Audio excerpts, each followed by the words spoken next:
This week I saw a headline for an article in the March issue of Vogue magazine that said, "Wearing crosses is going to be a major jewelry fashion trend this fall." Along with hearts and rosary beads, it said that crosses will be worn like charms or amulets to counter the threats of 2020. So I immediately went to my jewelry box and took inventory of all the crosses I've accumulated over the years.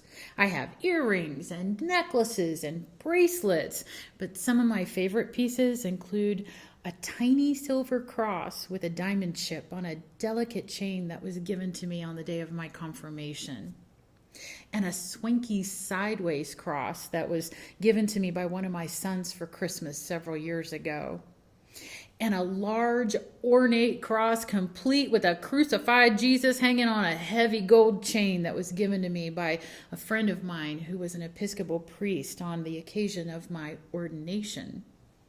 And as I was looking at this array of potentially powerful yet fashionable jewelry, I realized that every single one of those crosses had been given to me. I hadn't purchased any of them. They were all gifts. And as much as I cherish each and every one of them, I never wear them. It's not that I'm theologically opposed to wearing a cross. I know lots of people who wear one as a meaningful outward symbol of their faith. But I've never been comfortable wearing a cross as an accessory because I'm always aware of how easily it can be misinterpreted. Too often it's seen as a symbol of personal piety, purity, or a holier than thou exclusiveness, as opposed to a powerful symbol of God's all-inclusive mercy and grace. And I never wanted my motivations or my mindset to be questioned or instantly judged by another person's preconceptions. So as much as I love them, I don't wear them. And honestly, I never even think about it, because I know that a disciple is not defined by the cross they wear, but the cross they bear. Peter had just confessed that Jesus was the Messiah, the Son of the living God. But Jesus knew that Peter's preconceptions of what that meant could possibly prevent him from becoming the kind of disciple that Jesus needed him to be. Most of the disciples had been raised to believe that the Messiah would come with political power and physical strength to free God's people from their current state of oppression under the heel of the Roman Empire. And they had committed their lives to the cause of Christ in order to see that happen. So when Jesus began to show the disciples that he must go to Jerusalem, where he would undergo suffering at the hands of the religious leaders of the day and be killed, and on the third day be raised, Peter took him aside and said, "God forbid it, Lord. This must never happen to you.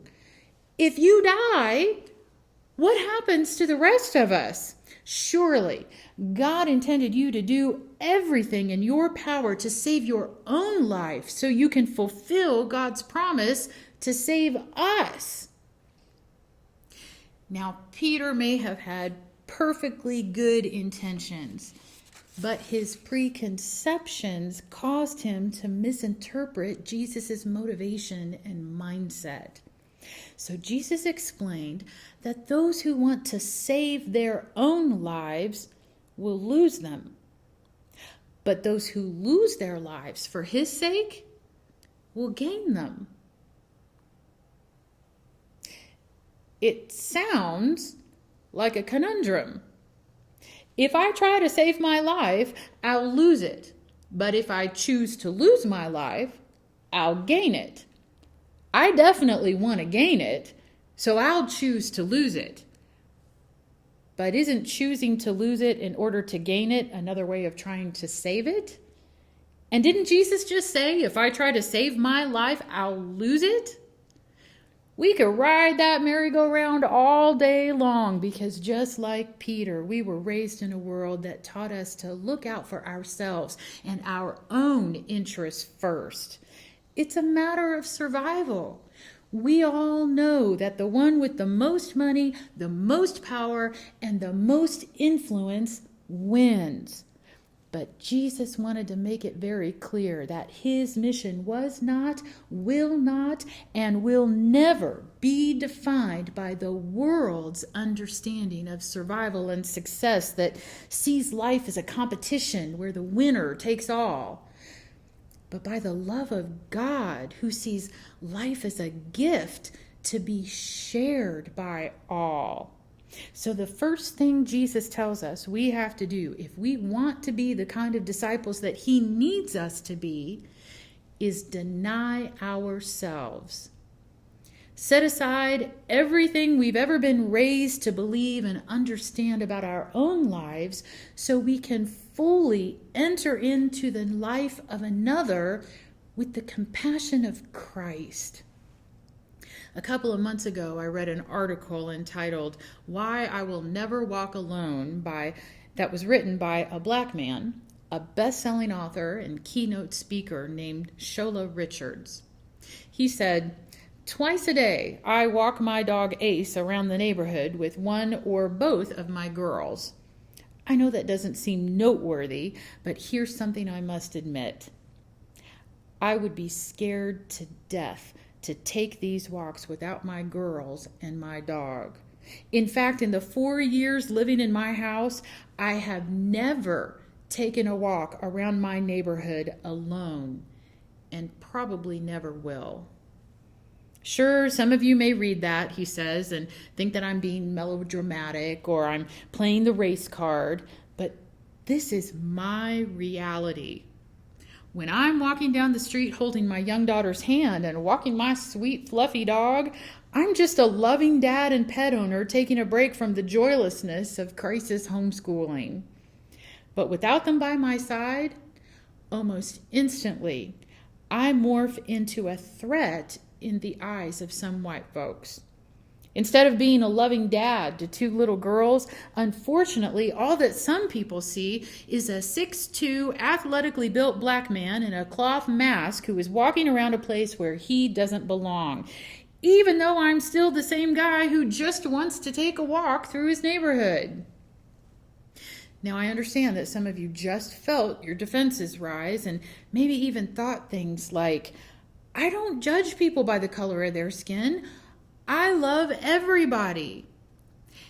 You may have even allowed your thoughts to wander into the fear or the anger you feel when you see another protest or a riot and wonder, what is it going to take for things to change so everyone can just get along?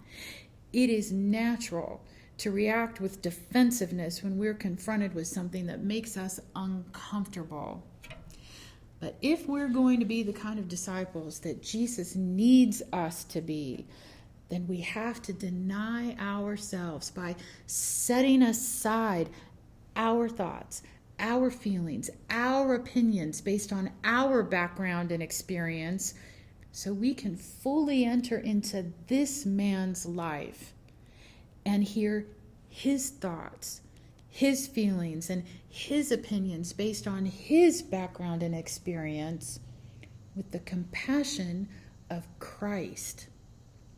The word for compassion comes from the Greek word splengizomai, which literally means guts. And God knows that when we choose to deny ourselves and fully enter into another person's pain, we will be moved in our bowels to do something about it.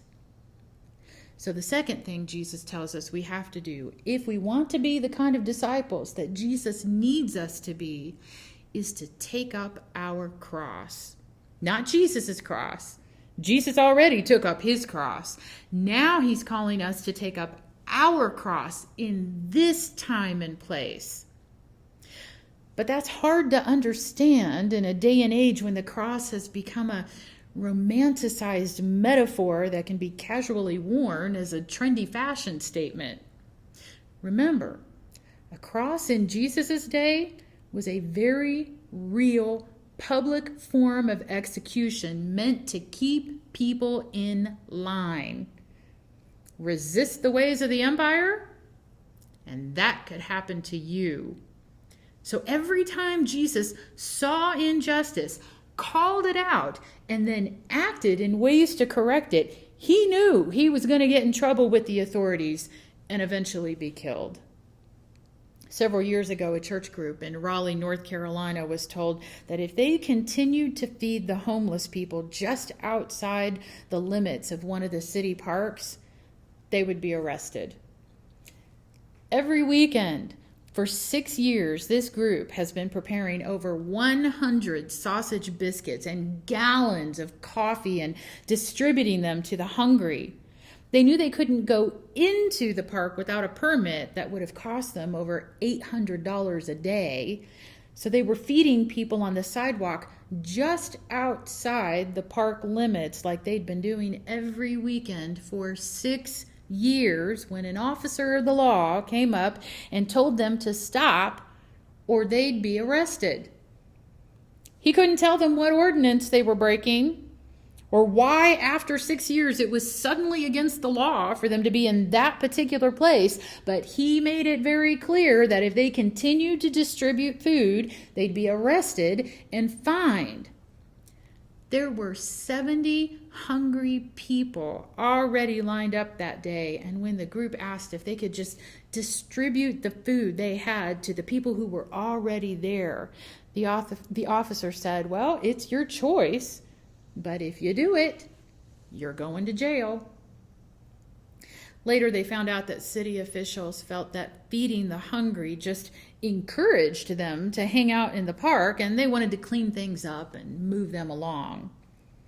But the church group had spent time with these people, listening to their stories and feeling their pain with the compassion of Christ, and they knew they had to do something. They didn't have the resources to house every homeless person in the city, but they could make biscuits and coffee and feed the hungry just like Jesus had commanded them to do. The city officials interpreted their actions as rebellious, problematic, and a threat to the kind of society that they were trying to create. But that church group knew if they were going to be the kind of disciples that Jesus needed them to be, they couldn't stop. So they picked up their cross and continued to find ways to resist what they saw was an injustice, even though they knew it would get them in trouble with the authorities.